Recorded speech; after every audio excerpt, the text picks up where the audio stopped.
ગુજરાત પોલીસની one day one district પહેલ અંતર્ગત દાહોદ જિલ્લાની સર્વગ્રાહી સમીક્ષા કરાઈ। આ તારીખ 17/1/2026 શનિવારના રોજ સાંજે 4 કલાક સુધીમાં મળતી માહિતી અનુસાર રાજ્યના પોલીસ વડા ડૉક્ટર કે.એન.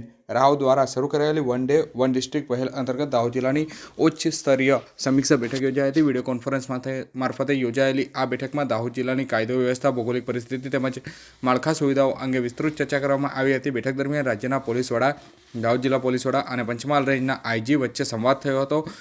જિલ્લાના અસરકારક પોલીસિંગ સુનિશ્ચિત કરવા માટે જરૂરી માનવબળ, વાહન વ્યવસ્થા અને અન્ય સંસાધનોની ઉપલબ્ધતા અંગે વિગતવાર સમીક્ષા કરવામાં આવી હતી। દાહોદ જિલ્લો રાજસ્થાન અને મધ્યપ્રદેશ સાથે આંતરરાજ્ય સરહદ ધરાવતો હોવાથી ગુનાખોરોને અટકાવવા માટે ઇન્ટેલિજન્સ શેરિંગ મજબૂત કરવું અને સંયુક્ત કાર્યવાહી હાથ ધરવા પર ખાસ ભાર મૂકવામાં આવ્યો હતો। આ સાથે દાહોદ જિલ્લામાં આવેલી પોલીસ ચોકી, આઉટપોસ્ટના અપગ્રેડેશન, પોલીસ આવાસ અને વિભાગીય ઇમારતોના નિર્માણ અંગે પણ આયોજન પર ચર્ચા કરાઈ હતી। ડિજિટલ પોલીસિંગને વેગ આપવા માટે આઈટી ઇન્ફ્રાસ્ટ્રક્ચર અને કનેક્ટિવિટી મજબૂત બનાવવા અંગે પણ બાબતમાં ચર્ચા કરાઈ હતી। પોલીસ કર્મચારીઓ અને તેમના પરિવારજનોની સુખાકારી માટે તેમના કલ્યાણકારી યોજનાઓ તેમજ પોલીસ લાઇનના બાળકોમાં રમતગમત પ્રત્યે રુચિ વધે તે માટે પ્રોત્સાહક માળખું ઊભું કરવાની બાબતો પણ બેઠકમાં ઉઠાવવામાં આવી હતી।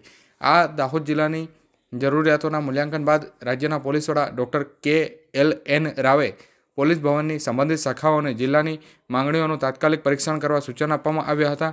તેમજ જ્યાં નીતિગત મંજૂરી અથવા વધારાના બજેટની જરૂર હોય તેવા પ્રસ્તાવો ઝડપથી ગૃહ વિભાગને મોકલવા માટેના નિર્દેશ પણ આપવામાં આવ્યા હતા।